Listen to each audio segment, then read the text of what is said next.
Not a bad day at work for me. I get to the set, and there's no cream cheese for the bagels. Right. Director? Right. Couldn't motivate. I don't know what, but a dog eat a bone. You got it rough, man. I don't know how you deal with it. That's a bad day for me.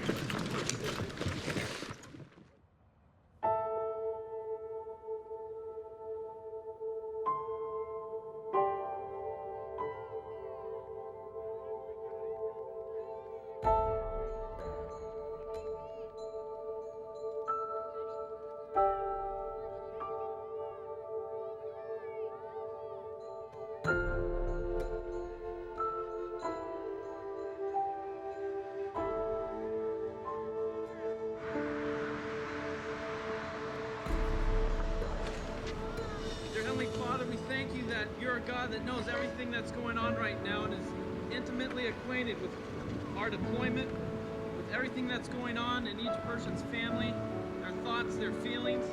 We pray that you would give us strength. That kid either, when you're holding her, she's either trying to fall asleep or she's playing. She just sat there for like 10 minutes as if she knew I was leaving. But she had never done that before.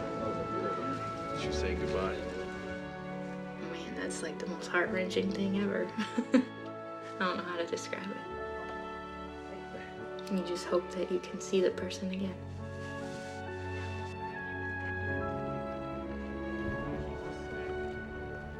I may be walking out the door for the last time and abandon the people I love the most. And for what? A cause? I mean, I already told you I believe in what I'm doing, but damn, you're asking a lot if I don't get to come back. Lord, as we leave, keep us safe. In your holy name we pray. Amen.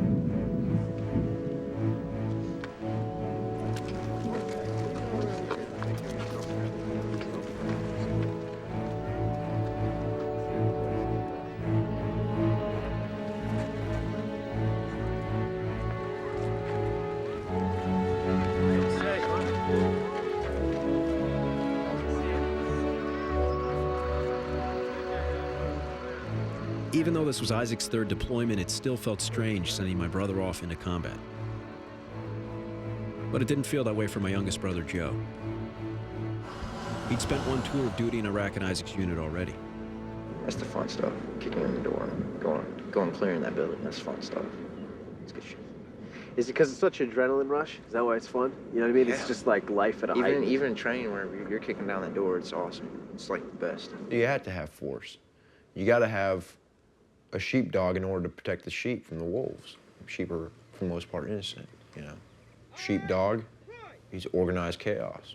You have to have organized chaos in order to have free, orderly, you know, life. Imagine, it's like you're going into a house fully geared up, you know, from head to toe. I mean, you have to see it and do it. Talking to Joe made me realize how much he had changed in the last 2 years, and how close he'd become to Isaac. I began to feel a distance for the first time between myself and my two brothers. Why are you turning on the camera there? All right, there's Dad. There were 5 Rademacher boys: Isaac, Klaus, Thad, Joe, and me, Jake. I'm the oldest brother, Joe the youngest. Behind us boys came our 2 sisters, Hannah and Jane. We all grew up in Decatur, Illinois. Our childhood was pretty typical. Trick-or-treating, Don't take down my pants. scouts, soccer games, family vacations. I guess this was called all-American. Being the oldest, some of the parenting duties inevitably fell to me. I enjoyed looking out for the younger ones and very quickly became accustomed to the role. But as we boys grew into men, things changed. Different paths were chosen. Isaac graduated at the top of his class in military tactics from West Point in 2000. There he met and married his wife, Jenny. Joe followed Isaac into the military. He joined the Army in 2003 and had the rare opportunity to serve with his brother for his first tour of duty. Later, he graduated from Ranger School and top of his class from Sniper School in 2004. Now a captain, Isaac volunteered for a third deployment to Iraq, where he serves as the operations officer for an elite long-range surveillance company. There he is. Whoa. Embarrassing. Thank you. You and Isaac, I think, developed as leaders of the group because you were the older children, and sometimes you were more dominant than he was, and other times he would dominate depending on what was being done and how they were playing together. There you go, son. He's doing well. He knows he's being filmed right now. Both boys, I think, were interested off and on in the military, at least in a kind of a peripheral way. But anyway, Jacob couldn't make it into West Point, but his younger brother, Isaac, became enamored with the idea, and lo and behold, he ended up going to West Point. You were the more thoughtful of the two, and you were more into analyzing personalities and why things happened the way that they did. He was taking the part of the Pied Piper sometimes with the other kids, and here, let's do this. It was a good time growing up with 5 older brothers. It wasn't like rough or anything. You guys never like beat me up or tied me to a tree or anything like that. You're like, we can't hurt this one. She's the first girl. Jacob started out as a finance major and ended up calling to say he was going to change major in the senior year. And I said, oh, maybe international finance or international business. No, he wanted to be an actor. So we had some interesting transatlantic phone calls after that. There's been a huge role reversal. I was the one that was going to go to West Point. Isaac was the one that was going to be a professional actor. He won the acting award his senior year of high school. He was an athlete. I basically had a career in high school to prepare for West Point. Then I didn't get in.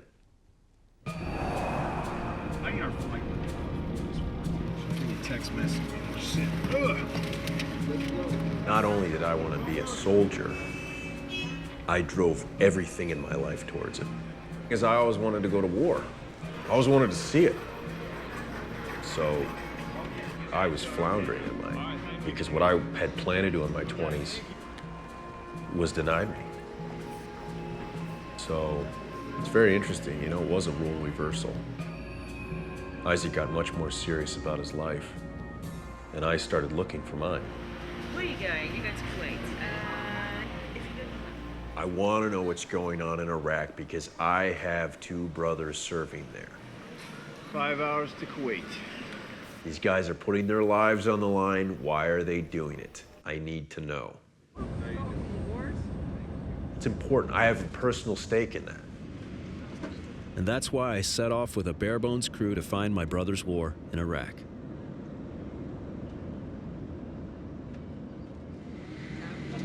Bye. Bye-bye. All the best. Oh, thank you very much. I'm tired. I have a headache. My eyes hurt from this prescription. It's about 11 o'clock. We just arrived in Kuwait.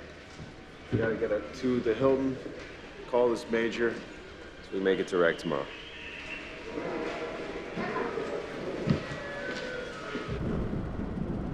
So when I smell the Kuwaiti air, it's warm.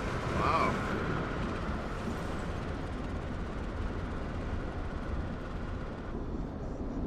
Hey, Mom, it's Jake. Huh? I'm calling you from Kuwait. Yeah, I'm in Kuwait. This is Jake. Yeah. Little bit.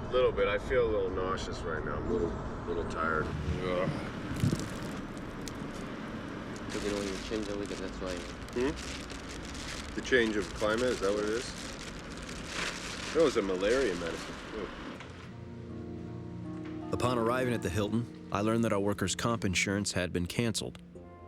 Without this insurance, I would lose my crew, production team back home, and I'd be without medical insurance in a war zone. All this work, and to fail this close. I decided that I had to go on alone. last fucking minute, right as the bus comes. Roland calls and says you got the insurance. And he goes, now here's the bad news. 50 fucking K. It's fucking way more than we thought it was gonna be.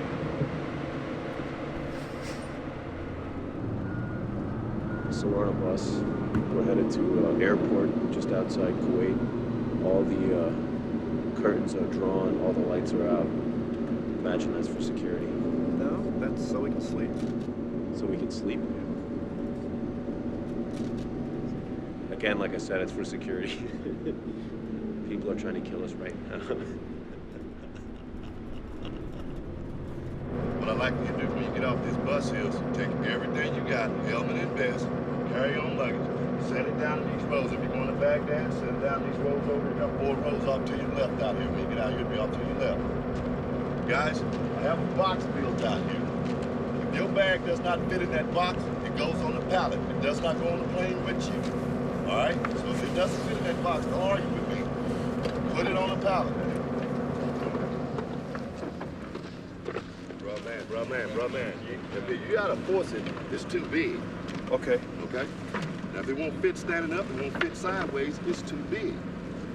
I think if I take this out. Sir, if it doesn't fit sideways or standing up, it is too big. Okay? You see these things on the side, though? Sir, it is still too big. Pay attention to it. Look at it. It will not fit in there. It is too big. All right. It's longer than the box. Out of the way. Okay, folks. Does anyone have any weapons or ammunition in their luggage that's on the ground? Okay, let's get this going. Your route for today is you're going from here to Baghdad, then you're going on to Mosul. How many years have they been flying these things? It was flying them back in Vietnam Day. Oh, yeah? That's right. This is the most reliable aircraft known to man. The C-130. Workhorse. Were you in Vietnam? Yep. Military is all I know. And matter of fact, I grew up here. That means the first time I learned that I could learn something, it was in the military. So if you want to do some shooting up front, stay off those maps. You should have a great view today. You guys want to shoot us sideways down and, you know. When the pilot heard of my plan to film my brother's unit in Mosul, he invited me forward to ride in the cockpit.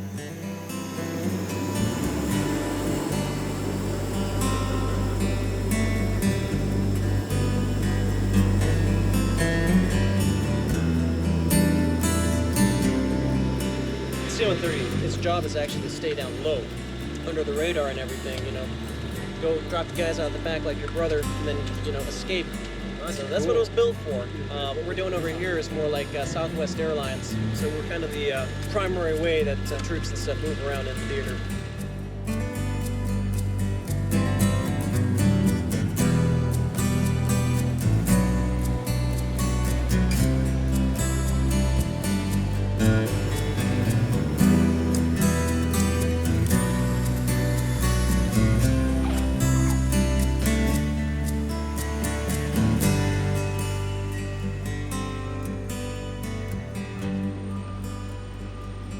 After flying 9,000 miles, I expected that Isaac would meet me at the airport. Hey, Jake Rademacher. Nice to meet you, Special. He actually just called. Oh, did he really? I was soon to learn that getting from one end of Mosul to the other was a little more difficult than catching the nearest cab. All right, action's on contact. Take small arms fire. It's not effective. We're just gonna keep rolling. He did arrange for a ride in his company's afternoon supply run. Along the route, if we hit an IED, no vehicles are destroyed. We're just gonna keep rolling up to Courage. I'm gonna call it for route clearance, and we'll get ready to roll. Any questions? Shit.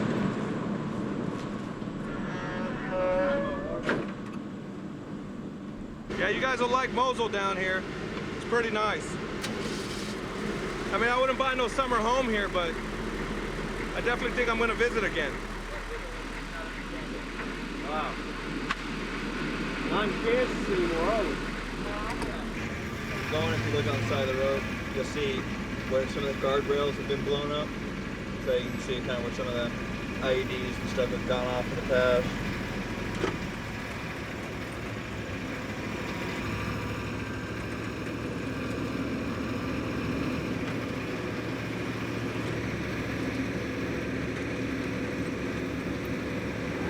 doing that? They like to drop things, like, you know, grenades. They'll take the thing over there, drop grenades down.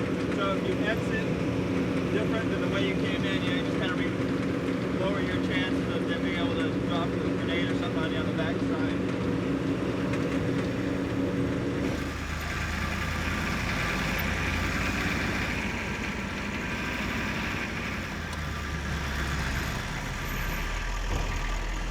Told you Mosul was nice.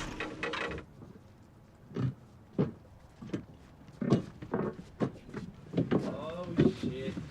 What's up, man? What's up? Got everybody? Yeah. Sarge Kane! Damn! I didn't know you were coming back. Okay. Brothers hug. Okay. Let's get the AC working. What do you say? What do you say about that? So I told you I'd fucking make it. No shit, What's up? You have no idea what it took to get here. Yeah, I know. I've been tracking you. No idea. Hearing all the but shit. I'm here, which is cool. In fact, we got our insurance about 12 hours ago. That was a big deal.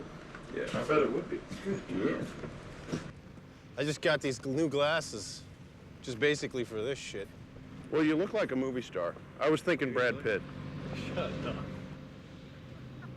What was it like to see me jump off the Humvee and walk through the...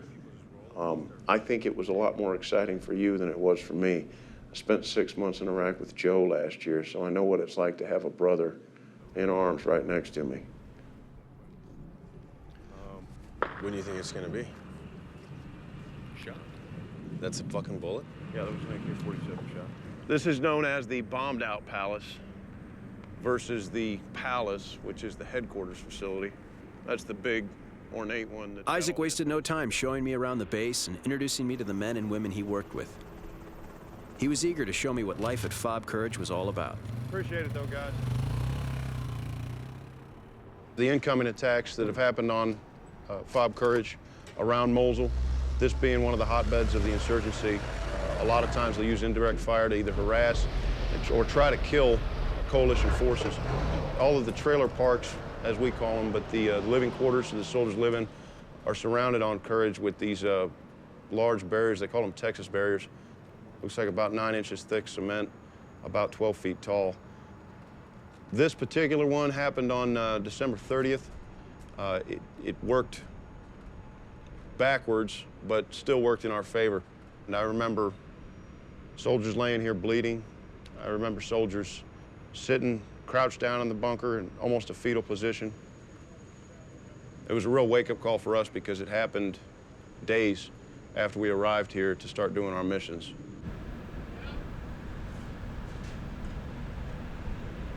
Basically, we've been given the assignment to develop the intelligence along the Syrian border. One of the larger problems in Iraq right now is the flow of foreign fighters, money, resources to keep the insurgency going.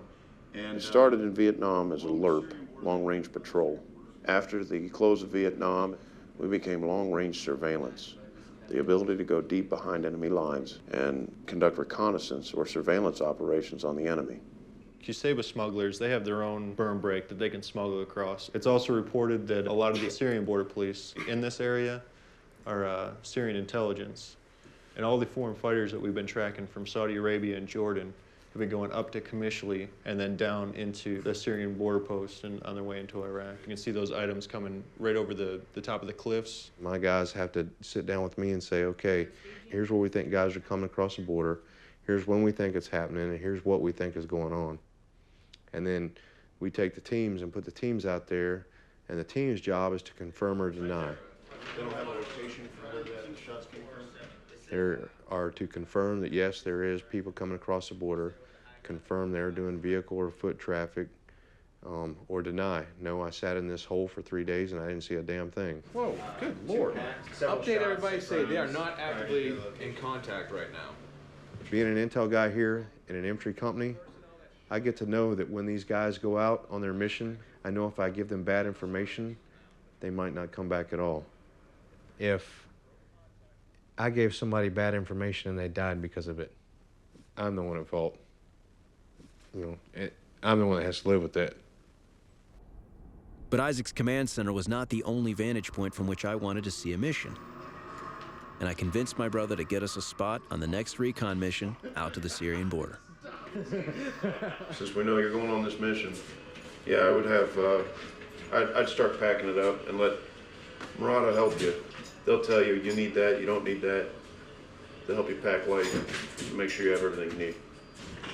Yes, sir. When they leaving, the 18th? Yeah.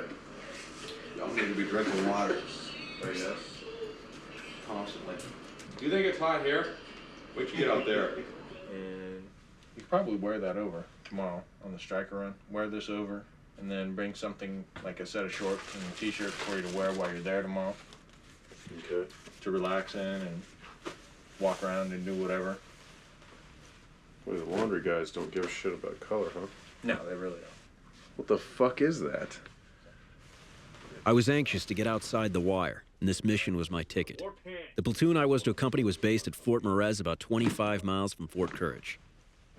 Isaac wanted to personally introduce me to the soldiers that would be conducting this recon mission. We caught a ride on the morning striker run across Mosul. Strikers aren't the most comfortable way to get around, and the inside can start to feel like an oven. It's important to drink a lot of water.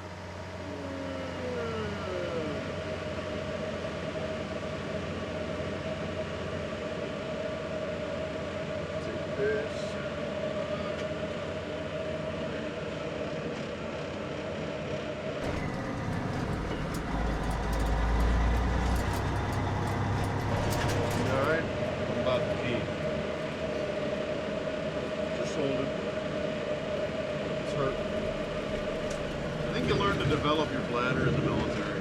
Really? So you learn to find that inner happy place. And you store some piss in there to relieve the pressure.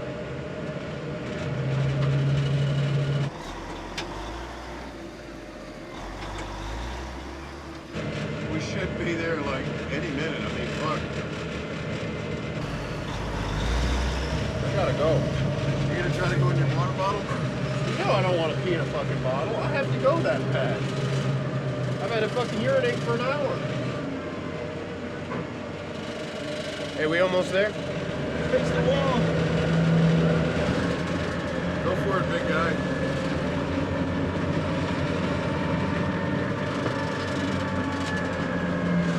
Take a knee.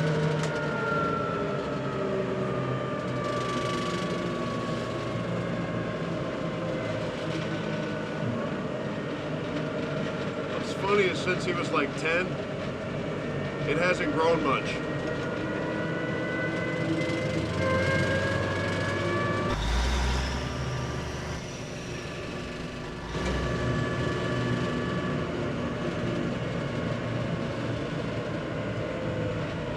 We're going on like 6 minutes here, seriously.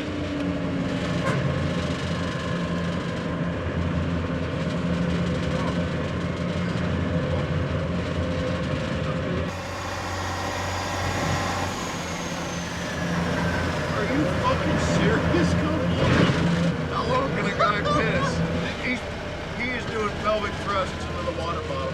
What the fuck? Get your hand off me. That's my helmet, that's my car. There we go.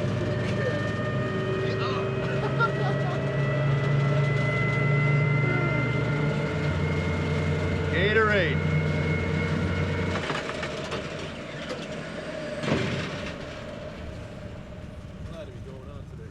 Yeah, it'll be a good experience. You'll see a lot of stuff. Hopefully there'll be some excitement on the mission. Excitement? Yeah. Nothing too crazy that'll get you killed. We'll be doing over 200 clicks off-road. A serious road trip we're doing. Yes. When do you put your sunscreen on? Before you get in this thing? Or I never put any sunscreen on. Really? And I'm able to show you my life in a way you never would have seen it before. So get on in. I mean, think about it. You know, Mom and Dad don't know what I do. They just don't.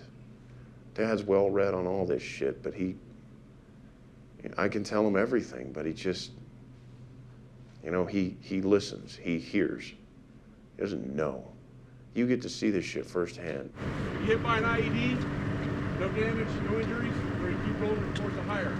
If this truck starts to roll over, the one thing you got to remember, you've got to grab the gunner, because I'm not going to be able to, all right? Now, what do you mean by grab him? Like when we're rolling, pull him in, or just hold on to pull his him legs? down, pull him in, pull him over here with you, hold on to him as tight as you can, so he doesn't get flipped out, and this thing rolls over and crushes him and cuts him in half. We're going to be all jammed up in here. There's going to be shit flying everywhere. Don't worry about nothing. Just leave your camera, whatever the fuck. Don't worry about get out of this fucking truck. Gunners, stay low in the hatch. Don't be General Patton. They take death play. You've got, you know, anywhere from 2 to maybe 6 guys that are out by themselves. Their only link back to the big army is a radio. See you for like 5 days. And they have to know each other. They have to get along with each other.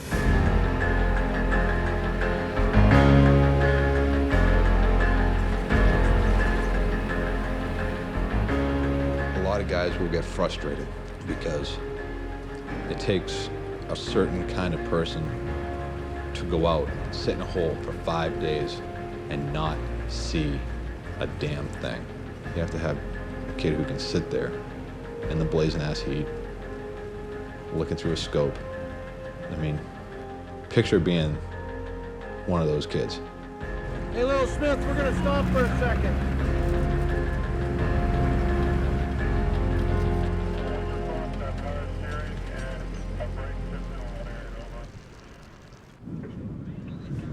There's a vehicle that's lost its power steering and its brakes. They're both on the same hydraulic system, so.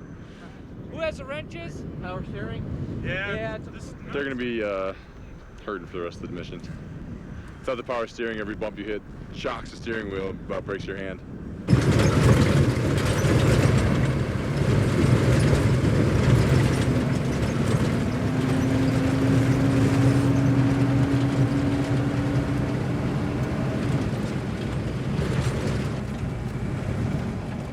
Where the hell are we? You're in the middle of fucking nowhere, man. If you want to take your shit out and dust it off, this is a good spot to do it. We're going to be here for a while. Okay. We're going to be here until it gets dark, and then we're going to go and do a reconnaissance of our fucking site. Actually, it feels really good to take this shit off your face. I was looking at the Lexus hybrid, the fucking Ford Escape, or the Ford, whatever that thing is, or the Toyota, but there's a waiting list to get the Lexus or the Toyota hybrid. Why are we coming out with those hydrogen cars? Yeah, I'm not gonna wait for a hydrogen car.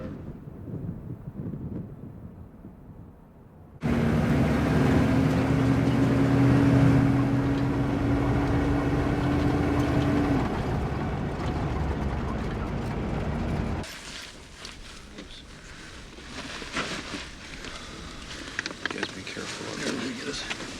Let me get a pole. See you guys when we get back. You guys ready? Let's go. We've got a lot of intelligence collection platforms. Everything from planes flying overhead to satellites. You name it, it's probably out there. But nothing beats a set of human eyes looking at a key piece of terrain. So the idea is we find that key piece of terrain and we watch it for days at a time.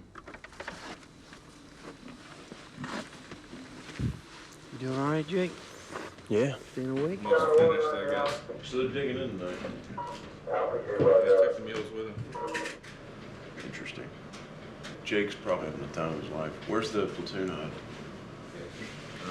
It was established right out here. These missions are real rough on the men.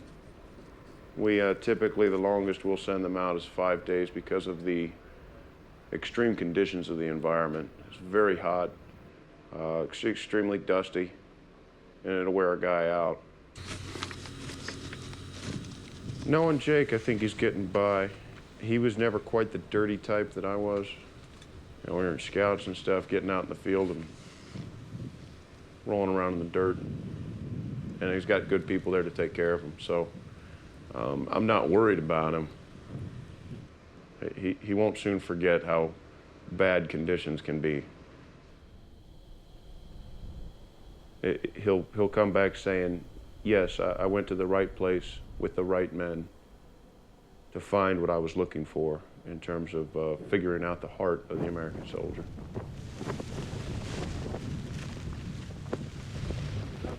Scientology, that big thing out in fucking LA. Not for me. What's really interesting is that the whole rest of the world are interested in these fuckers, but they're so out of touch with our lives. You know, my life is nothing, no similarities with Tom Cruise, whatever. Yet I can't get enough of reading about him and whatever the fuck he's dating.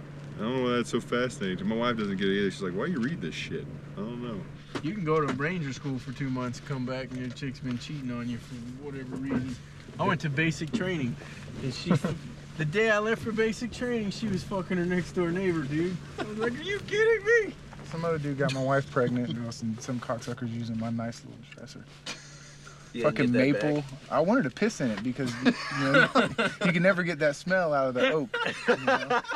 No one in my block that I grew up with been here, you know, and a lot of the people I grew up with are still in the same hometown, you know, drinking beer at the same bars they did when they turned 21, and I don't want that life. So, do we sit out in the sun for basically 3 days? This is what I signed myself up for here. You gotta look at what the mission is here. We're not here to freaking go blow things up. We're here to confirm or deny certain things are happening in certain areas.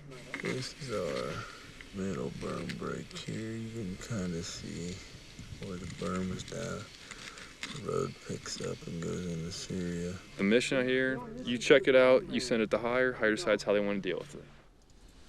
Been a couple explosions from the city. That's where most of our traffic's come through. My mom likes this job. She likes it a lot more than any other job I'd have in the military. My issue is my family. I love the job, but there's some personal stuff I'd like to have too. I'm not sure if I can get that right now, because you're going to be deployed. You're going to be gone a year, home a year, gone a year, home a year. So it's confusing because you're an adrenaline junkie now. You like the adrenaline rush, but you like your family too. Did you guys hear gunfire? All I heard was Negative one for all we've been hearing is maybe like mortar explosions over. Yeah, Roger. Did it cross the berm? Hey, do you see a vehicle with its headlights on? Roger, 1-6. We have eyes on that area right now, and does it have its headlights on over? Roger. Apparently 1-3 observed a vehicle on the Syrian side of the berm, and it appears to be going south at this time. Over. Roger. From our position, he's probably about 5 or 6 Ks out, but we'll watch him over. Roger. Oh, hell. We haven't seen anything. Not a single thing today. It's Sunday, man. I'm telling you. It's Thursday. First, you know, you think it's miserable. You're in a dust storm and you're pooping in a plastic porta-john and all these things that are gross. You just come to accept them with time, you know, and you work past. I mean, it's just, I think anybody would adapt to any environment, you know, it's just human nature. But it's amazing how all the things you think are horrible at first, you get used to and you don't even think about them no more. When I first joined the Army, I did everything I could not to have the shit in the field. I would hold it for days at a time. After all, you're just like, fuck it. Just dig it about a foot deep. Just put your hands back on the rocks and squat over. Oh, yeah, like this? Yeah, something like that. You want to lean forward. That's how you do it? Yeah, it takes a little bit of strength. You got to keep it falling in. It sucks after a while. I hope you're a fast shitter. I'd take forever. See, this is why you want to go away. The guys take pictures and stuff. And no privacy. Jesus. I make 1877. That's with jump pay and everything else? No, that's this is space base pay. pay. Space pay. That's not bad. It's not good either. Not bad. It's like purgatory. It's not bad, but It's not bad, but it's certainly not good. But still not that bad. On the bright side, you don't gotta worry about clothes because you wear the same fucking thing every day. It's not bad. If you're doing this for the money, you're retarded. You don't do it for the money. You can't. What do you do it for? I'm trying to figure that out right now because I'm supposed to be re-enlisting or getting out, and I'm trying to figure out why I do this. It's funny, when you go home, come back from a year-long deployment, you go to the mall, you see some fat guy stuffing his face with hot dogs. I'm thankful for that because that guy can kill himself on nitrate sickles, you know, anytime he wants to. We fight for that. That's what he wants. I'm happy for him. My niece, both of my nieces, they're gonna have an education. They're gonna have a life. And it's because of me being over here that they're gonna be able to continue their life. You know, same with like, you know, if you have kids or anybody else has kids. I mean, we're out here for them. You know, we work for them. Is it worth it if it costs your life?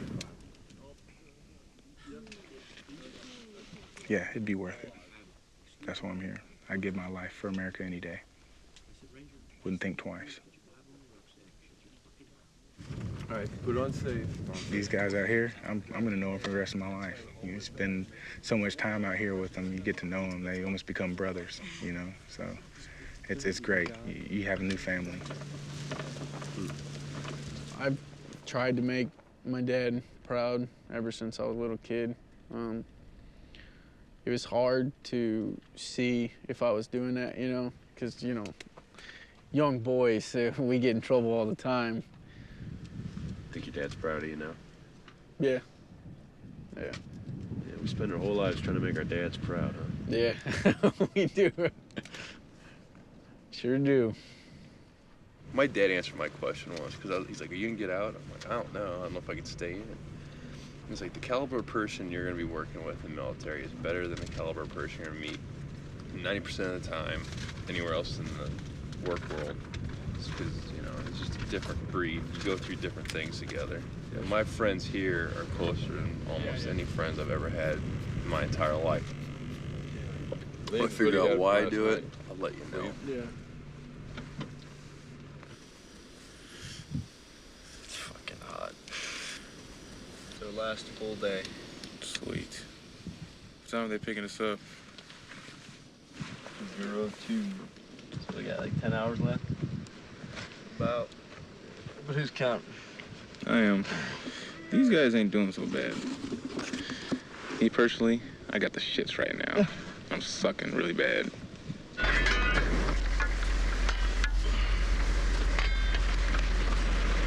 You guys went for 3 days? Oh yeah, fortunately. How you feel now? Oh, I feel great now. Oh, these guys are here.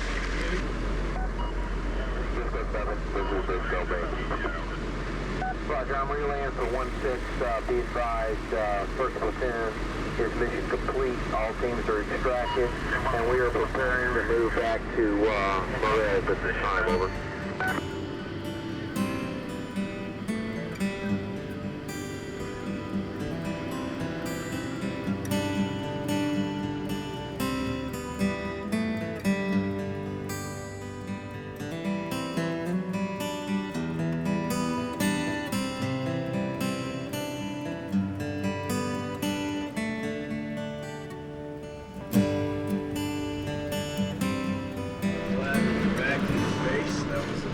Hellish drive, 8.5 hours.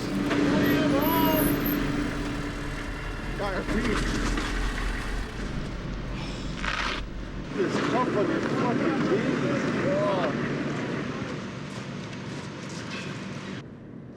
Holy shit. You look like fucking poop. Yeah, but I like it. I didn't know you could grow facial hair. Shit. You? And that's oh, for fuck's sake, man. Filthy.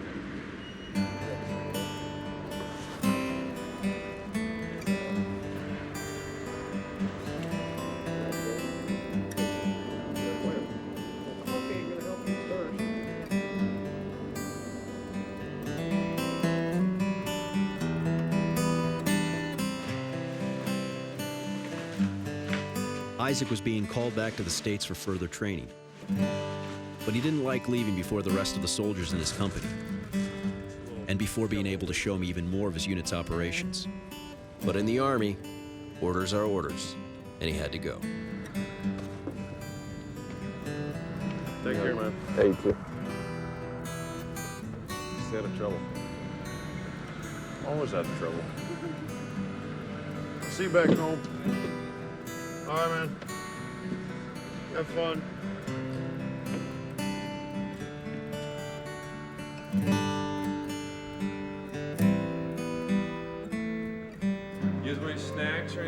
kind of got mail today, so we got like chips and stuff if you want.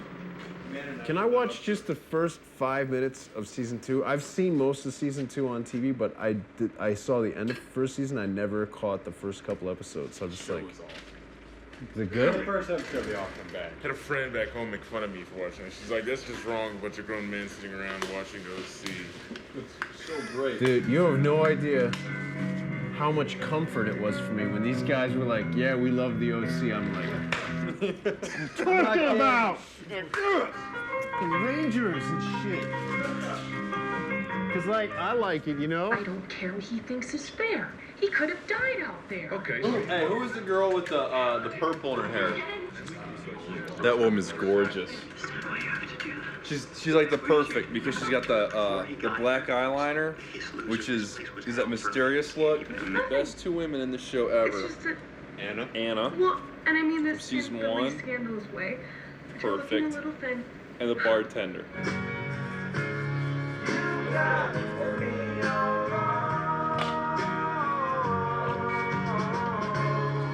Dude, episode 4. Oh. I put it up there near the Thanksgiving episode. Breakfast is ready. My mom left early, so there's plenty of...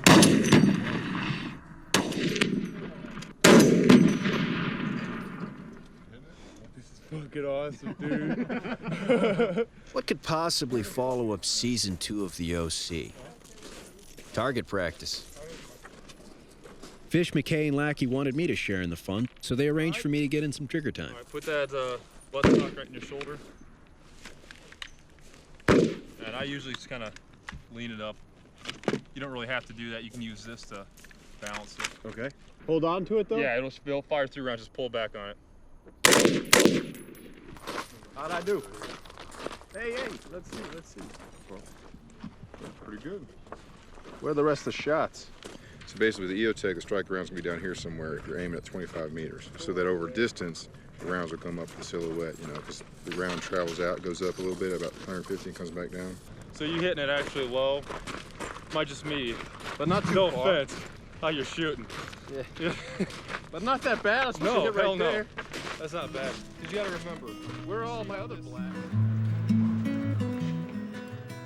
These guys take you on as a brother, and they train you hard, and they give you a bunch of shit, but they care about you, and they care about your development. So when your life is on the line, it is extremely hard to explain, but it's your buddy's life. You do worry about your own, but more importantly, you're worried about your friends. Making sure that these people you have grown to be brothers with are making it through there with you successfully.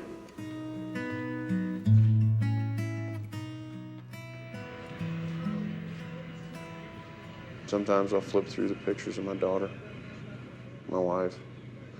Usually it's the daughter, though, because I want to be a part of her life and I'm not. The daughter's the one that I'm not remembering as well as I'd like to. Jenny? Hello. I'll be coming home today, and I'll be flying into Fayetteville Airport. We're supposed to be there at 1828 local. Okay. And Joe can come too if you want, whatever. But I gotta see you and the baby. I'm gonna come home, and the one thing I'm gonna wanna do is just pick her up, grab her, and hug her. And the reality of it is that she may not let me because she won't remember who I am. I'm gonna have to go home and reacquaint myself with my own daughter and prove to her that I love her.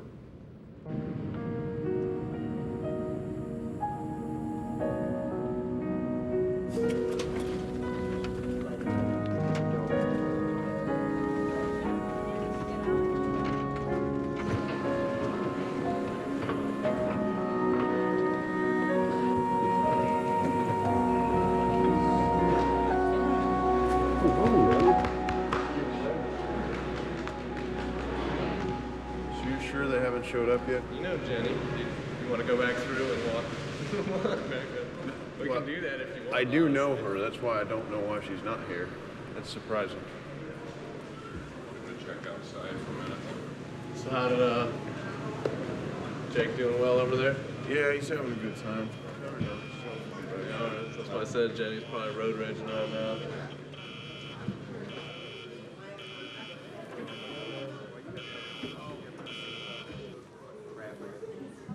Oh, did you talk to him? I talked to Joe. Oh. Yeah. They're all coming. I think we got 2 vehicles. I think it's important for people in the military to have families because it's a constant reminder to them of why they're doing what they're doing, especially when they go in harm's way. Combat jump? What did you do? No. Oh. Jump master. Oh, I thought that was combat. I want my brothers home. I don't like them being over there. I don't like them being gone. I mean, I understand it. As much as I understand it, it's still confusing to me. It's because I take such a different viewpoint upon it. Or else I'd be there with them.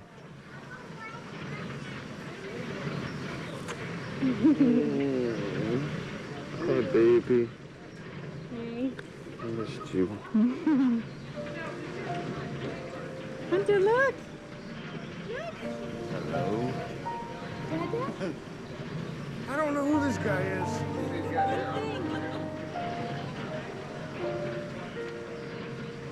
I don't know how he's doing it. I can't do it. I couldn't leave her. I'd go out of my mind. Hunter's at a good age where she doesn't necessarily notice in the moment that he's gone. I remind her of him all the time, but I think the person it's toughest on is Isaac. We got to get you warmed up, Hunter. He's sacrificing everything. She likes the sunglasses. Because he wants to make this world a better place for her to grow up in. Hunter, I swear. That's what we do everything for. It's for our children. So, he knows how important it is. It is his choice to serve his country this way. And you can't choose your children's lives. You can't choose the circumstances under which they'll live them. You just have to have the feeling that you prepared them as best as you can.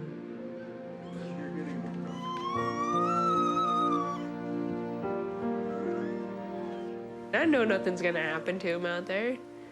This is Isaac. I mean, Isaac's like Superman. He's got, you know, got the big guns and everything going on there. Yeah, I wasn't too worried about Isaac getting hurt. You can't really explain what it's like when you reintegrate into society. You feel like you don't belong. Moreover, though, you feel just like nobody understands you. When I came back from Iraq, I couldn't go through Walmart without getting extremely irritated. I was consistently surrounded by people who were complaining about cell phone bills and they didn't have the right size, their food wasn't fresh enough, whatever. Man, none of that shit matters. To stare death in the face, or to watch your best friend die, or to just be scared of dying. When that's over, you're alive like you've never been before. You know, I can just look at him and tell, you know, what he's kind of like saying non-verbally, you know what I mean? I can read him a lot better than a lot of other people can, you know, what he's thinking or feeling at the time. He wants to be on the ground. I know him. He doesn't want to be the guy in the desk. You can tell he wants to be the guy taking the hill or, you know, charging the bunker or whatever, you know, kicking in the door. That's who Isaac truly is. Like, I'm just like him, though. I don't want to be in a desk at all. I want to be the guy on the ground pulling the trigger. It's a totally different world, you know, especially being over in Iraq with him, you know, as a soldier, not as a civilian. That kid's been nothing but impressive since he came in the Army. He's got a 6-month deployment to Iraq done with me. He, like me, thrives over there. It was scary at times because I was nervous about his well-being. I didn't want him to get killed. They got hit one time, Shit, I was up in the talk, listening to the radio calls come over. They called off the battle roster numbers. I was making sure Joe wasn't one of them. Had it been Joe, get 4 trucks full of cops, let's go. We go fucking breaking in doors. I mean, you're not supposed to involve the emotion, but sometimes it's unavoidable. So, that was the good and the bad with Joe. I could protect him, and he was in harm's way. I'd rather have him close than far away. The striker convoy coming with us. We were going that way. Because on the meeting. What happened? Just driving along. 07 went through. They started going through. Boom. I drove through the dust and kept going. That was a big fucking explosion, dude. I drove through. I thought it hit so hard he's gonna flip over. Once it knocked me down and my ears were ringing extremely bad, I couldn't hear anything out of my left ear. I was kind of checking myself to make sure that I wasn't bleeding anywhere and didn't realize that we were trying to make sure that if I got hit, I know about it, because I had the adrenaline pumping like crazy at that point. I mean, there's a good chance I might not have felt something right away.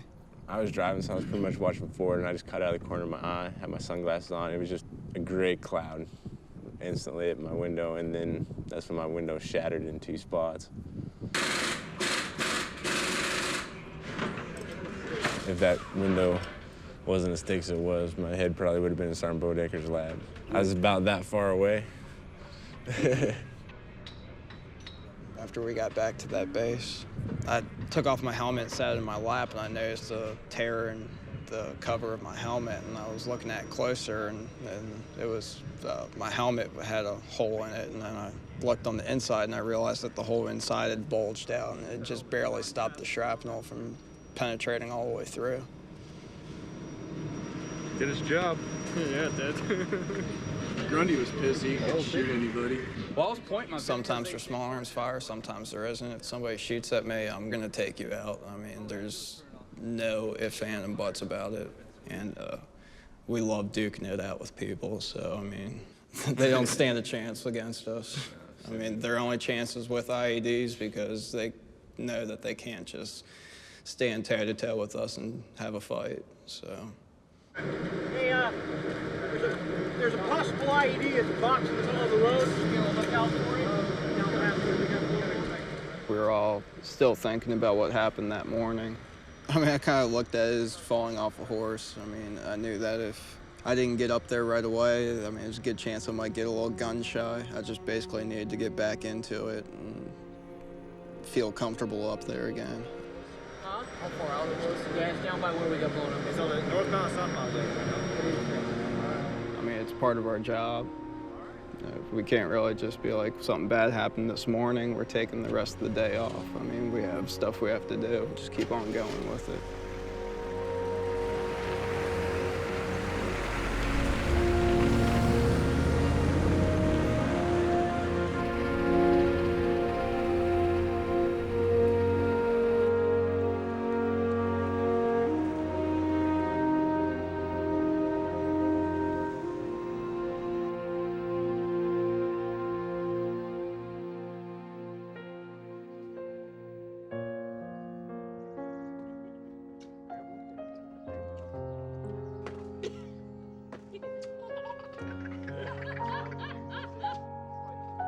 I've been dating Joe for 3.5 years.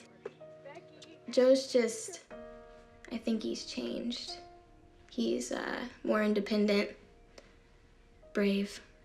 He was brave before, but he didn't really get a chance to show it like he has now. I think it's just because he went to Iraq. I think that changed him a lot. Joe was always really, like afraid to argue with me or yell at me or anything like that. And now whenever he gets mad, he just screams.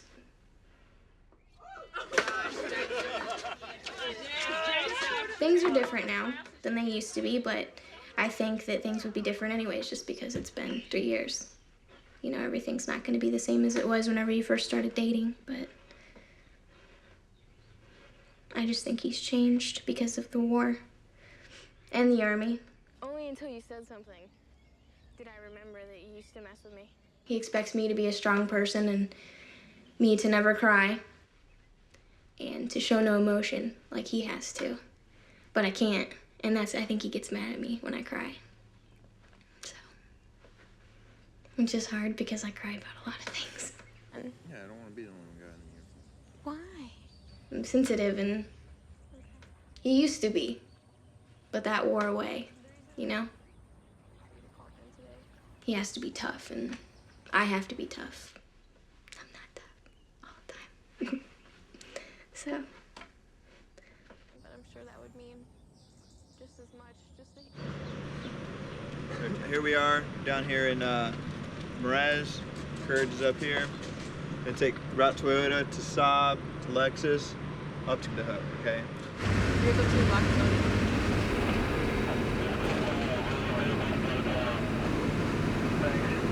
We're basically conducting what's called a food trip. Basically to buy things that you can't easily buy or order through the supply system. And the Hook is one of the places that you can go and walk around the market and be somewhat safe.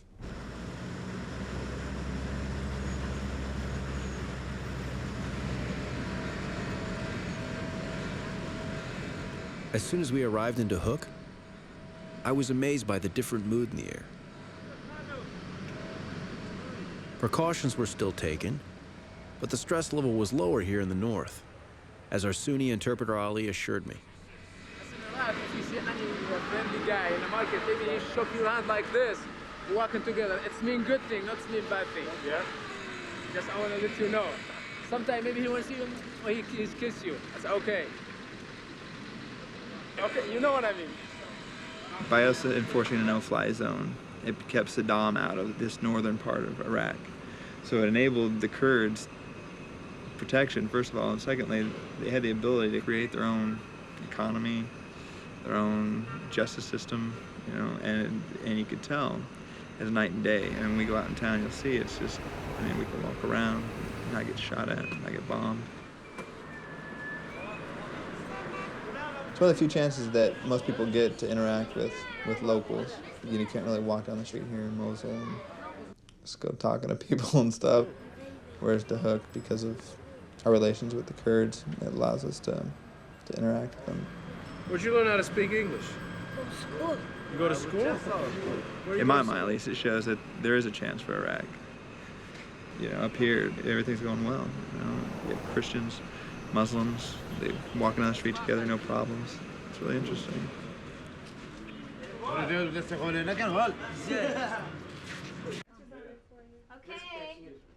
Ready? That's okay. Happy birthday to you. Happy birthday to you. Happy birthday, dear Joe. Happy birthday to you. American soldier, they leave his mom, dad, kids, wife, coming here to help Iraqi people. And maybe some people say they die for nothing. That's wrong. They're doing a great job for the Iraqi people. I've been with American soldier for 2 years. I know what they do for the Iraqi people. The terrorists attacked my house. They killed my brother. They shot another my brother. They burned the house. They're doing the bad stuff. Because they know I work with the American. If they kill my brother, my father in the future, I stay with the army too. Because I believe that. Wherever. You want your country to have freedom? Yep. Because I want freedom for my country. You see my company. Everybody's my brother. Because we're working together. We're staying together. I lost a brother once. Me too. You too. Yeah. Make you mad? But not for nothing. For a great thing.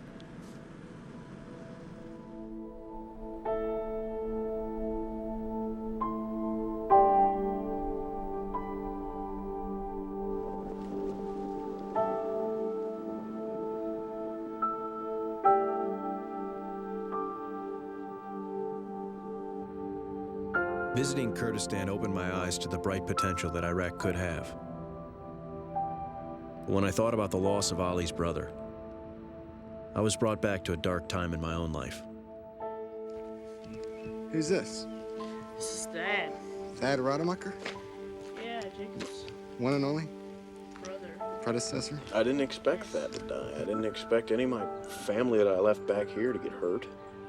And then one dies, thereby hurting so many others. Now I got chaos in the Middle East and I got chaos at home. It's pretty much bullshit. It's a two-front war. It's what defeated Napoleon. It's not fair. There's a lot of pain associated with it. The first part was you feel the need to protect him. Well, I wasn't. I didn't protect him from the drugs and the stupid crap that he wanted to do with his life. I didn't convince him that it was against his best interest. The other part that made it extremely painful was the true, pure sadness inside Mom. He already was showing signs of being bipolar even when he was little. He reminded me of a hero in a Greek play with a flaw that he just could not overcome. It was just tragic, you know, in the true sense of the word. And after that, I really, truly worried about the rest of the family because I felt pretty sure that some of you were struggling with the same thing I was. Why weren't we able to get through to him? Why couldn't we help him? What could we have done differently? It's his decision. I mean, his actions got him where he is. But for a long part of my rebellious childhood, he's the rebel with me. We were the people who could talk to each other about what we were doing, and I don't know. He hardly ever looked at me with disgust. You know, I mean, at the time that Thad died, I didn't know where we were going from there. Nothing else I could do for him. I just couldn't, you know. It's where faith comes in. Sometimes maybe God had a better idea for us. Because I was sure as hell out of ideas. I don't really talk to God. Talk to Thad. Figure he cares a little bit more about what I have to say, and he'll go tell God himself. Klaus got hit pretty hard, but so did Joe, and Joe started to lose touch. I believe like one event in your life really changes your life around, makes you who you are, and I think that was it right there, because you never know when you're gonna go. So what do you feel you need to accomplish before you die? It was a very traumatic moment for me, you know, seeing him on the couch, not breathing, you know, and such, and having to perform CPR. That was probably the most traumatic moment of my entire life. Nothing's topped that so far, all the things I've been in over Iraq. I grew up with Thad, and I spent lots and lots of time with him. It hurts a lot to lose a fellow soldier, but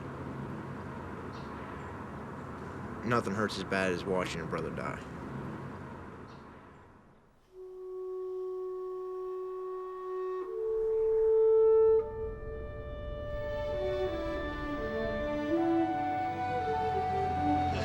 You need a haircut. I think I both the things. It's got bigger. Reuniting with my family gave me some idea of what Isaac and Joe had missed during their time in country.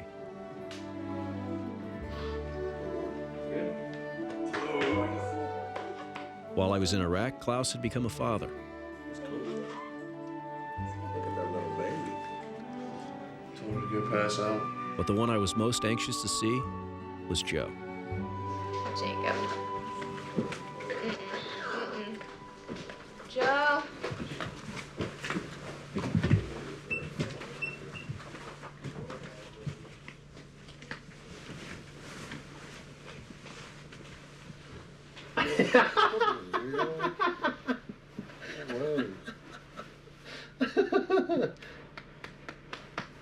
What's up, big cutie? Can we snuggle? Can I spoon you? Hey, it's good to see you too. I haven't seen you in a while. You little fucker. Come here. It wasn't just Thad's death, it was also leading up to it. At that point in time, I was transitioning to where a brother wasn't the person you always fought with, you know what I mean? It was more becoming a best friend.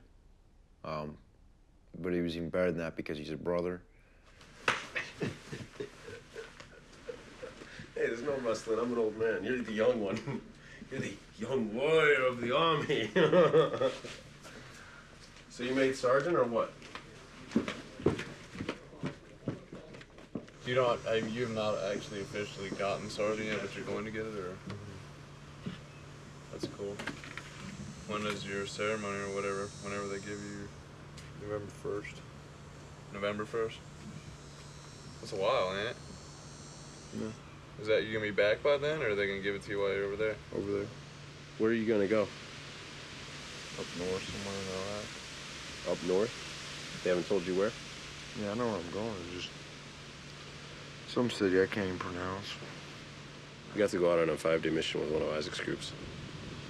Connor and I did. The Army has been a very maturing and defining event in the lives of both Isaac and Joe.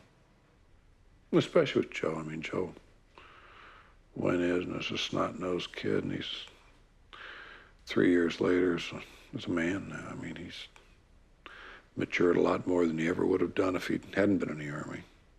It's the right experience at the right time for him, especially after he lost that. To tell you the truth, I think if he would have lived, I don't think I'd be where I am right now. I think he changed a lot of lives after he died. I know he really changed my life once he died, and I couldn't understand it. I always was asking myself, why did this happen, God? You know, why did you take away my brother from me? He's only 20 years old, you know? Why did you take my best friend in the world at the time? Why would you do that? It's really sad to say this, but I don't think it was because it was his time to go. I think it was to help other people. Does that factor in, going into combat again? It's very different over there, I mean. Because if everybody watched out for just themselves, you'd be defending for yourself, and that's it. Now, if I watch out for 5 of my buddies, and they all watch out for 5 of their buddies, which includes me, the whole team watches out for each other, you got 5 guys defending you. You gotta fucking watch out for everybody. That's how you survive over there. It's not your own skin. So you don't think about your death. Death comes, it comes. How do you think my experience over there differed from yours? You said, you wouldn't really understand because you're a civilian over there. Granted, you were over there for, what, 2-3 weeks? 3.5. 3.5, whatever. I was over there for 7 months doing missions every single day. It's totally different than just going out on one mission. I don't know what Joe needs. Joe needs me to go out and kill some people. Get some confirmed kills. Then maybe I could sit next to him at the dinner table. What's your job? Look for trouble. Look for bad guys. Wait for stuff to happen. Wait for the guy to be in the wrong place at the wrong time. Doing the wrong thing. And when he is? He dies. I'll never be hard enough for Joe, which is fine with me. When I was 20, I was hard. I could kick his ass. I used to box. I'd get in the ring with Joe. As tough as he is. But I'm 30 now. I'm not hard. I'm a big pussy. I'm fine with that. Right? Kick it. I did go back to find the war I'd missed on my first trip. The tougher, uglier side of war that soldiers like my brothers know all too well. You're more or less looking for personnel, ID making material or anything suspicious. My second trip brought me to the heart of the Sunni Triangle, to the Al Anbar province where Joe and Isaac had done their first deployment to Iraq. I went out every chance I got. During the day on presence patrols and civil affairs missions. For an IED that's on the corner of that intersection over there. IA soldier saw it, and they're going to bring in EOD now to come over and take a look and disarm it. 2155 rounds. They found it. They're just looking for the base station now. Play ball. We're going to pass it to the pilot. During the night, I went on cordon searches and raids. I counted at least 3 IED receivers. As my understanding grew of the adrenaline of war, When you taking a knee, it's a lower silhouette. this up-close and personal view of Iraq created within me a deeper empathy for the Iraqi people and their struggle.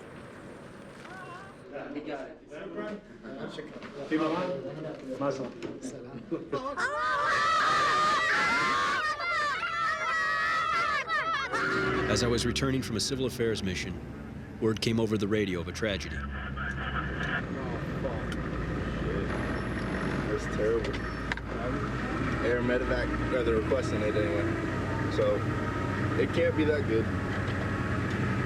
Over the last 3 months, troops around the area of Camp Habaniya have been targeted by a foreign sniper. Hey, did you know that the sniper just struck again? Did he? Where at? Yep. Just on the bridge. Really? Yep. Just came over the radio. Who got it? On the bridge.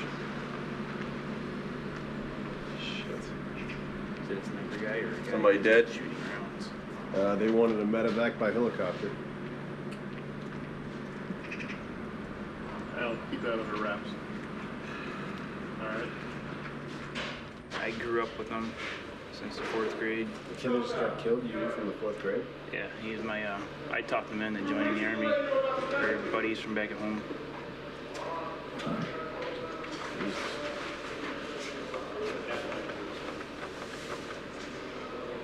Was he on guard duty?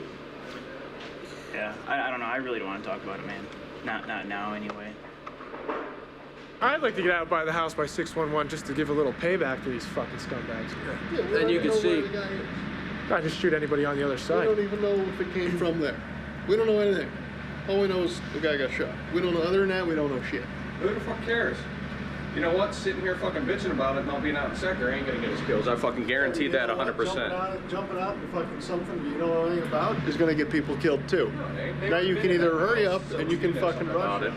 Getting out in sectors how you're gonna We get could your probably fucking wait kills. and see what. Let's wait another day and see what they come up with intel on where he's at. Because if he's not on the north side and was from the south side, then he's sitting in the house for no reason. I'm actually trying to get some sleep because I have to go out with the snipers tomorrow.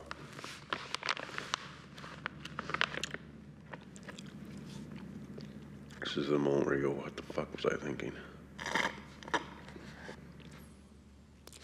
But it'll be cool to see what the snipers do. Hopefully it'll shut Joe up a little bit. Of course, he'll have done it 120 times more than I have, but at least I could say I spent a day doing what he does.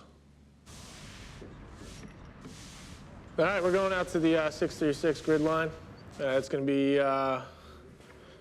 this house over here. Major Cooper's been there, Mongo's been there, Parsons has been there, so the only new guys will be Hollywood and then the 2 sergeants. Hollywood. That was McCann's nickname for me. I just showed you a little while ago. We're going to send Parsons up first, and then Mongo up, and then we'll rope up all the gear. He's going to climb up first, and we'll go up second. However you guys do that afterwards is, up to Frank. Then I'm immediately going to go to the balcony and start hoisting shit. But I mean, everybody's got a gist of what's going on. You know Hollywood? We told you, right, Hollywood? Yeah, go up. There's a hole you're going to crawl through. Right. When you're crawling through, don't hit the bricks. You want to not touch anything going through the hole. We don't know how sturdy the wall is. When Mongo told me to go, I had no choice. I climbed 25 feet up that swaying rope ladder into pitch darkness. I'll have one shooter down here. All right, that's good. And then we'll have a looker over here. There's a bullet for the chamber. You can set up the other gun position out there. You don't have to just, watch. Just hang out. Yeah. The bricks are just stacked in the hole. If he comes back through, we're killing him. If he comes back through, we're shooting him. Me and Frank are very much alike. which is probably why I didn't like him at first, you know. He's definitely a loner, you know. He's got, you know, no wife, no kids. I think he's pushing 30. He's one of the few people, I mean, I'll listen. I value everybody's opinion here to an extent, but I would follow him anywhere. I trust him that much. These people, they pick through the same garbage piles every day. What new do they find? Probably putting an IED in. You watching? Yeah, I'm watching. It's a sheet. Man, this sucks. It's fucking 9:15, but no one's doing anything bad. There's only one way to get rid of the bad guys, and that's kill them. To beat these people, you gotta act just like them. I mean, it's a little strange when you shoot them, you know, especially when you watch them, when their eyes go white. It's a little weird. But, I mean, it's kind of like if you ever get a tattoo, you get one, you kind of want another. You want some? Yes, please.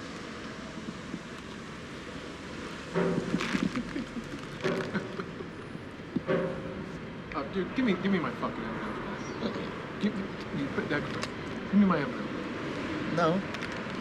Don't touch the fucking bag with your... Can't let people at home know we have M&Ms. You want me to send out laundry? You gotta make it seem worse than it really is. Or they quit sending you shit. We don't have M&Ms. What's up? I was talking to Ashman the other night online. They're on Christmas break right now. I needed Melissa's address to send her a Christmas present. What did you get her? This fucking gas, fucking teddy bear thing online. You know how many Christmas presents I bought for any girl in the last 3 years? None. I break up with them in October.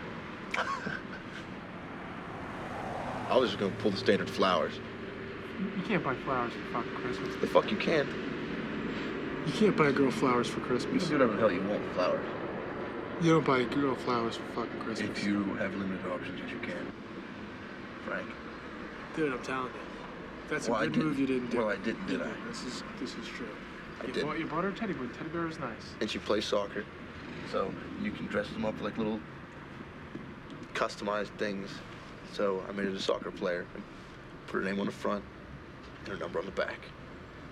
That was it. How much was the teddy bear? More than I'm willing to say for a fucking gas teddy I bear. think underneath all this rough and tough brute of a man is really a teddy bear himself. Maybe. Send your traffic.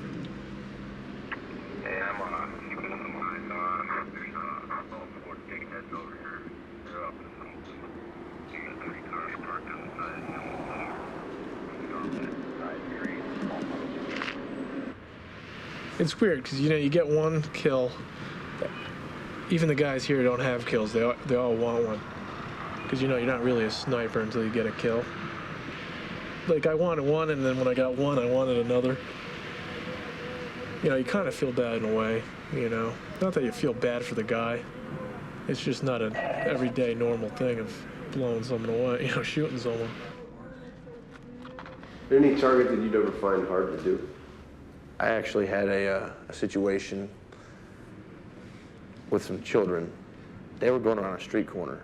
One of the bigger ones, I would have guessed from the back, like 18, you know, I would have put him a military age male.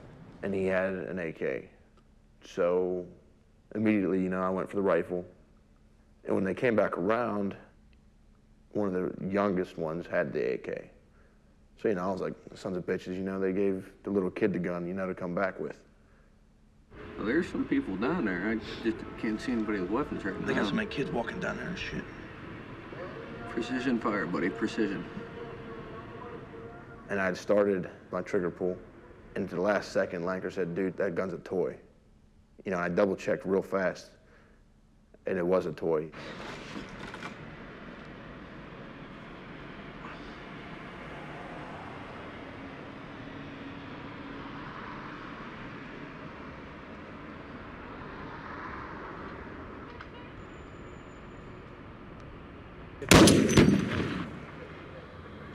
I saw the guy out the mosque, he had an AK, and his buddy took him around the corner. Did you get him? Roger. What's your most vivid memory of Iraq?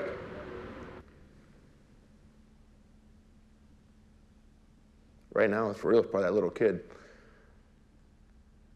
that I didn't shoot.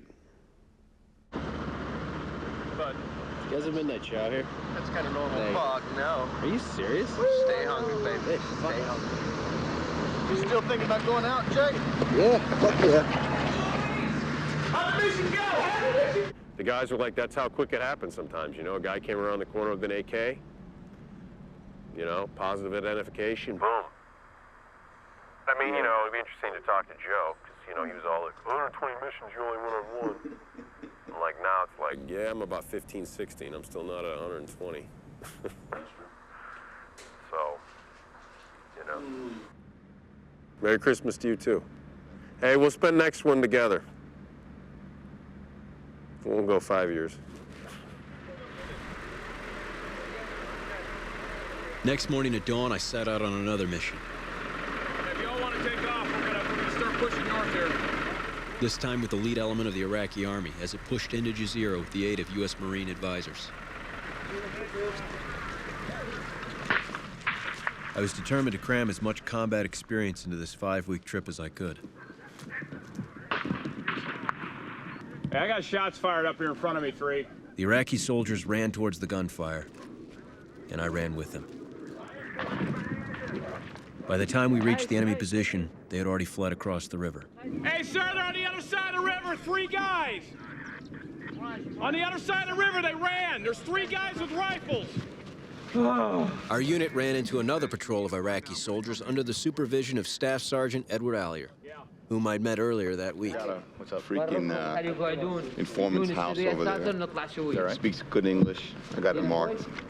You know what he told me? He's like, oh, there's no militants here. No, so I'm like, well, we're good. Same thing. He's real concerned with how long we're going to be here. I told you we'd see how the dark side of the Force worked. Oh, that's dangerous. That's dangerous, sir. I hear you. That's dangerous. You're taking your life in your own hands. I'm not responsible for anything. Happy to say that I was running after the Iraqi army, so that's all. It's a good sign. Yeah, and they were going in the right direction. They were going towards the bullets. Which is also a positive thing. I knew this could be a dangerous mission. Staff Sergeant Allier and this company of inexperienced Iraqi troops was leading the push north of the Euphrates River into Jazeera, formerly a Ba'athist stronghold, now the staging ground for the domestic insurgency in the Sunni Triangle. As the lead element of a 7-battalion operation, it wasn't a question of running into trouble, but when. 629-005. We're trying to find a way around the canal over. Hey, dog. Grab that rock.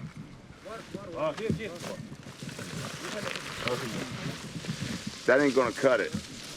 Oh my God.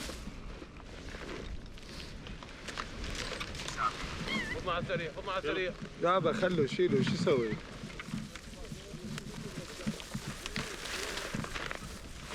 Instead of watching, grab something and put it over there.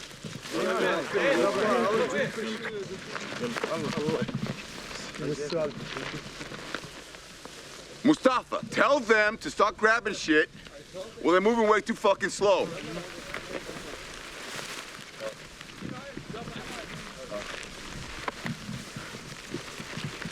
Very nice. Instead of smoking, pick some fucking dirt up. You good? Okay.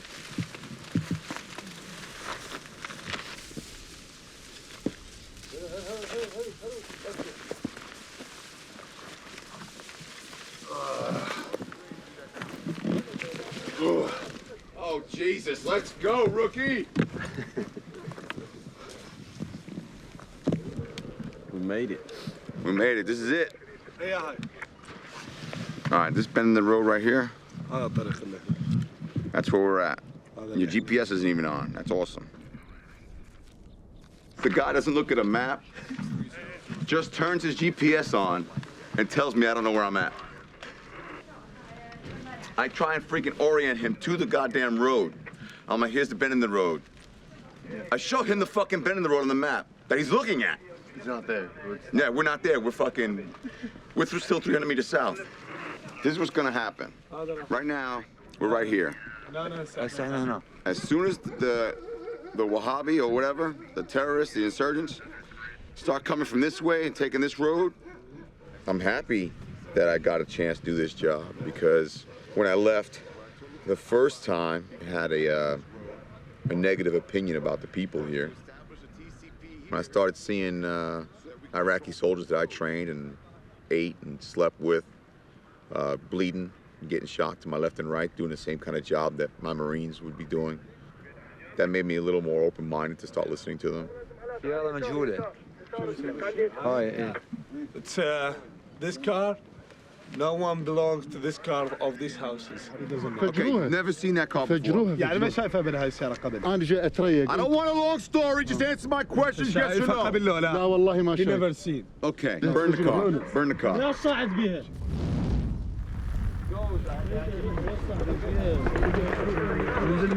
Get soldiers on the roof. What the fuck? There are some bad guys shooting to us. He needs to find out how many guys.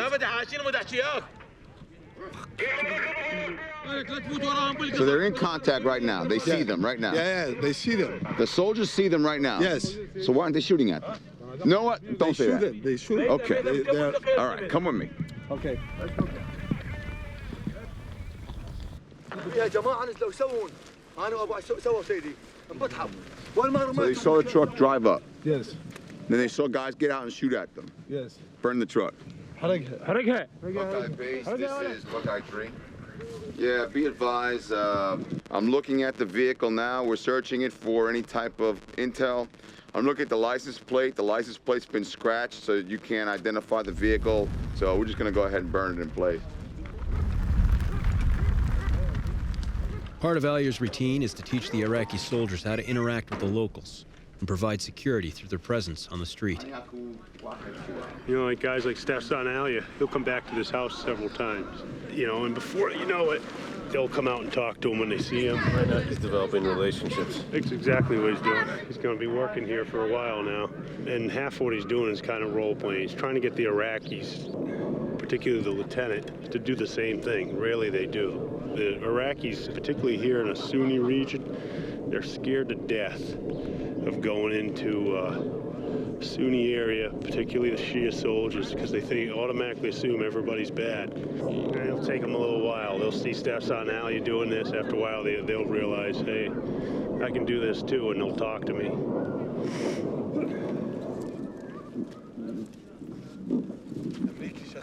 By the way, Buckeye Base, we've asked several people that live in Jazeera where the Wahhabis operate. They indicated that there are none in Jazeera, that there's no problems in Jazeera. Jazeera good, and they suggested that we can go back to America. So don't unpack my gear, because I'm going to jump on the next bird. I'm out. Oh, La Wahhabi, La Wahhabi, La Wahhabi. Muzian.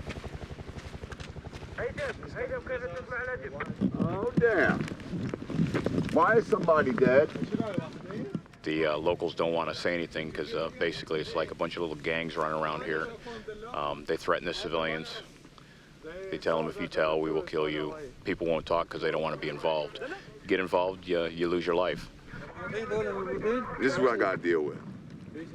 This is it, right here. What's your bad day like?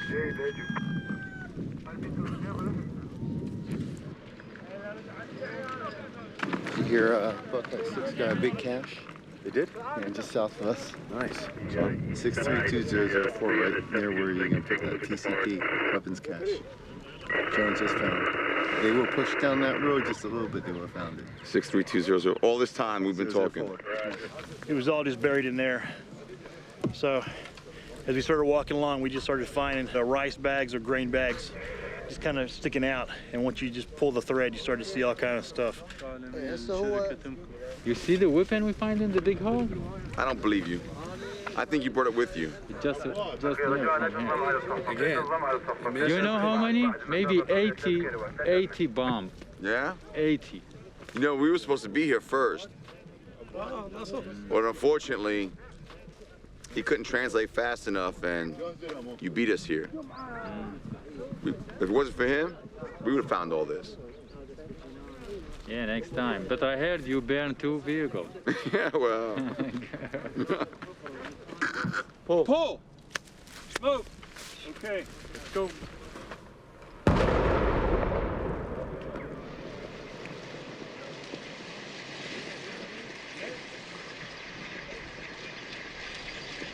I tried to fucking get you to come out with me. What? I fucking begged. No, you begged to take the company from me. Well, you're like, hey, dude, how about you just stay home and I'll take your company? Could you imagine? I couldn't even look at them soldiers if you'd have been out there and I wasn't. I'm hating. I'm hating. You know why? Because you weren't there.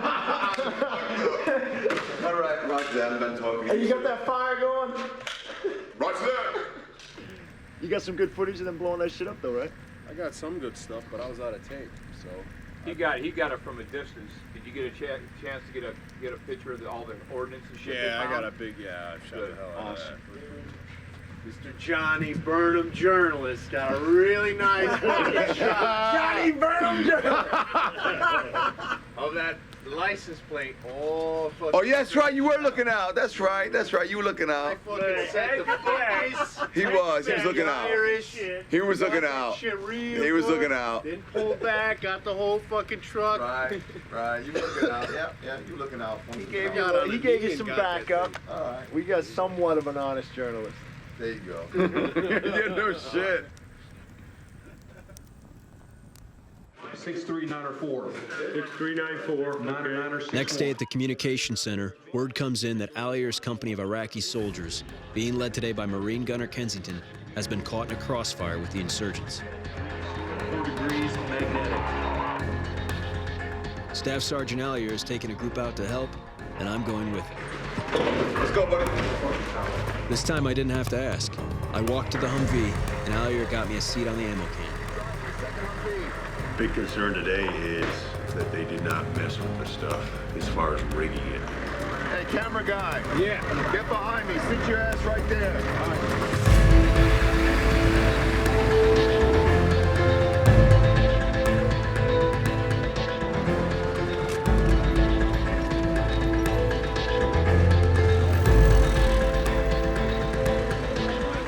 RPG, so just be on the lookout for that. Hey, they had us in a crossbar as soon as we got up here.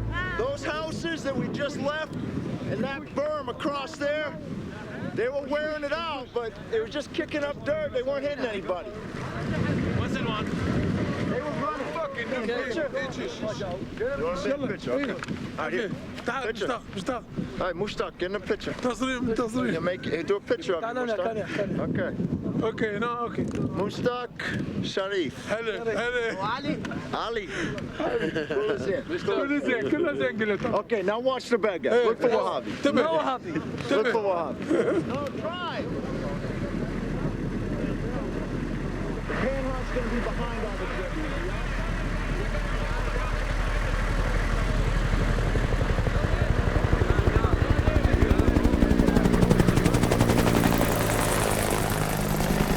It was going to be a long walk back to base. So I decided to run to the front of the column to catch my ride in the Humvee.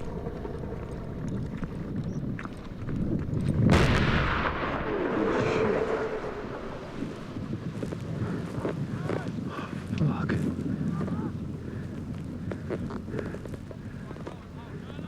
I think that was an IED. You what? I think that was an IED.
منا هو منا جاي منا شفت تركض سيد منا شفت تركض منا والله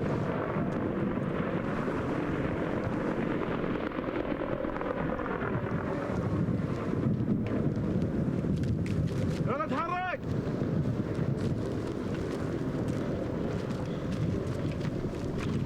على جماعة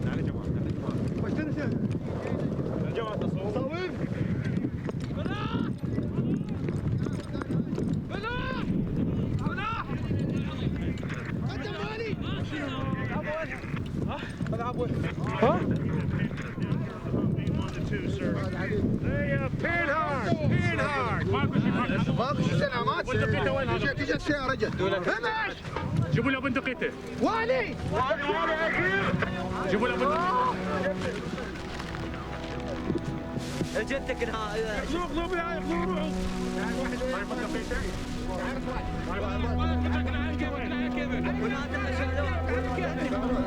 هاي مالك يا سيدي هاي مالك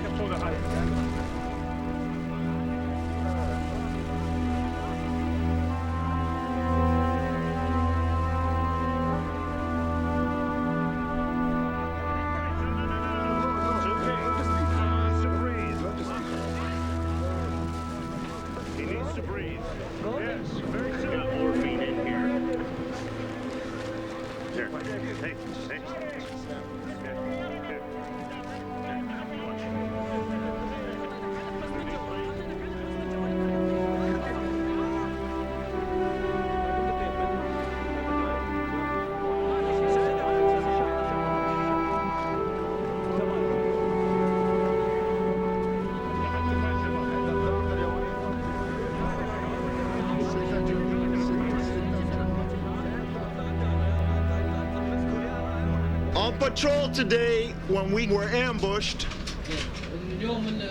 all the soldiers from Company 2 performed like professionals.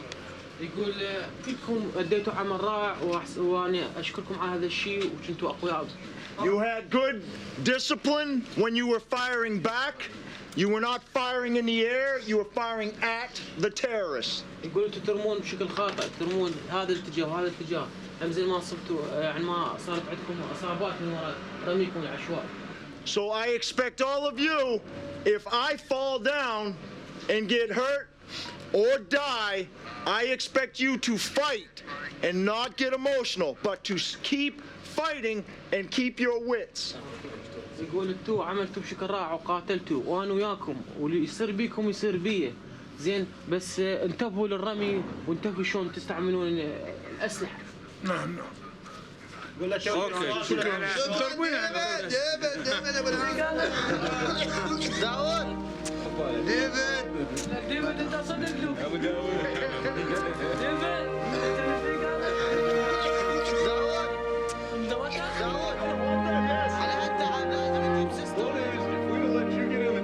I was so glad to see you that way.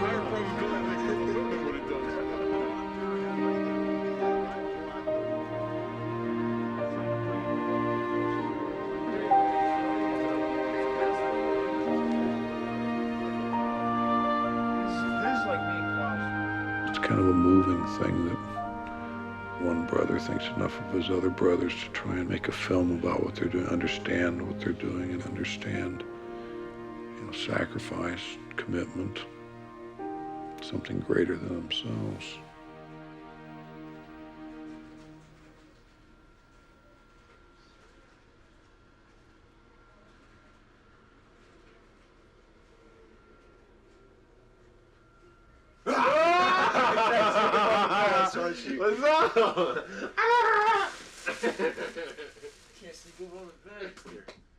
Some of my reasons for going, I'm sure, were personal.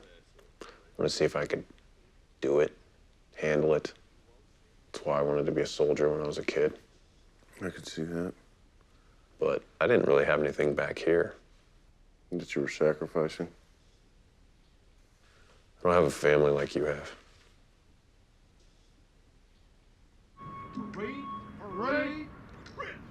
Welcome to the Fox Company, 51st Infantry, Long Range Surveillance, 519th Military Intelligence Battalion, Change of Command Ceremony. We are honored that you could join us for today's ceremony where you will witness the formal and symbolic transfer of command from Captain Thomas M. Hove to Captain Isaac J. Rademacher. In my heart of hearts, I didn't want to leave the Army. I belong there. It's what I do. We don't do it for the money or to say I have a career. It's because I feel like I'm called to do so. It's my call to duty, if you will. It's just who I am. Poopy butt, yuck. Poopy diaper, yuck. When it was just me and her before, you know, she would always, Mommy, Mommy. And now, you know, about 50% of the time I hear, Daddy. And that's like great. Hunter, what? Hunter Rademacher? I think when he does deploy, it'll be very hard for her to understand why her father is leaving her. And it'll be my job to try to explain as best I can that, you know, it's not because he doesn't love her. It's because, you know, he has to do what he has to do, and he still loves her, and he'll always come back to her, so. Raise your right hand and repeat after me. I state your name. I, Joseph Edward Rademacher. As you all know, this is my little brother. I just took command of the Lurch Company today, and now he's re-enlisting, so this is a pretty big day for our family. Everybody always asks me how I feel about my little brother being in harm's way. I always tell them the same thing. One, Joe's a badass, so I'm not worried about it. And two, he is in the best battalion in the United States Army. And I think, I know I'm biased, but I think he sets the example for a lot of young soldiers out there. So let's give him a hand for re-enlisting.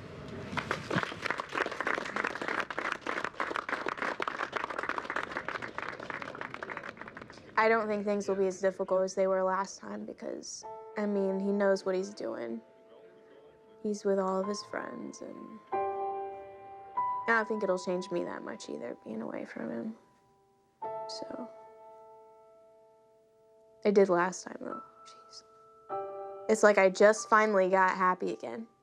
Because I was depressed for a long time, and he even noticed. He's like, I'm here, what's wrong? I don't know. I just can't. And finally, I'm like, happy again. And then he leaves. Hey, snipers, let's go. I'm not mad at him for going.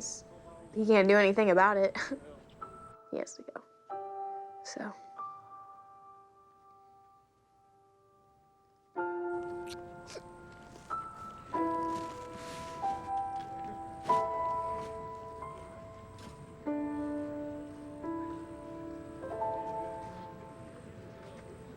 Prudencio. Fuente. Rademacher. Raza. Reed Conrad. Reed Williams. Reed. Angola. Flank. Cutter. Doyle. Graham.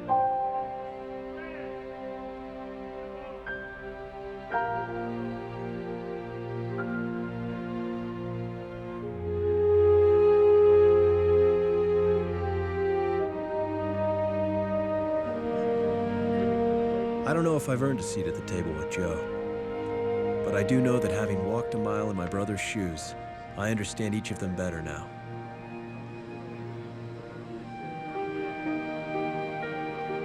I know that we all miss our brothers, but maybe, if we get to know them better, they can never be gone from us.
time doesn't mean a thing.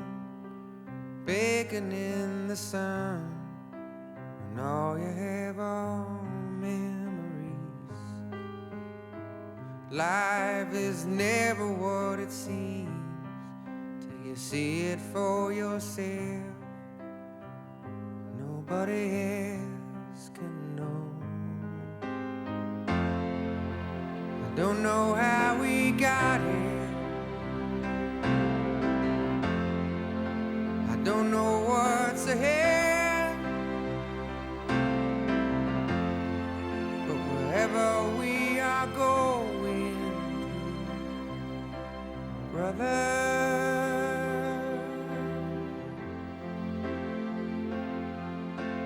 brother,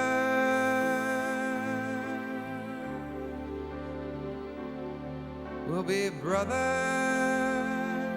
in arms.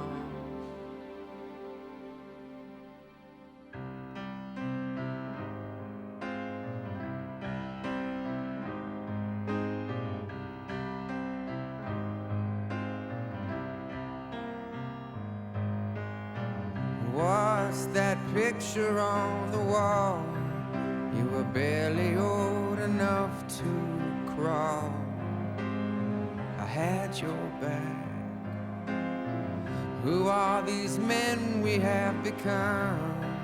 Or are we still little boys? Are they who we are fighting for? I don't know how we got here. I don't know what's ahead. But wherever we are going to, brother,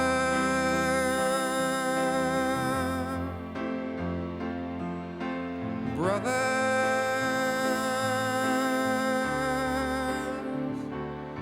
we'll be brothers in arms.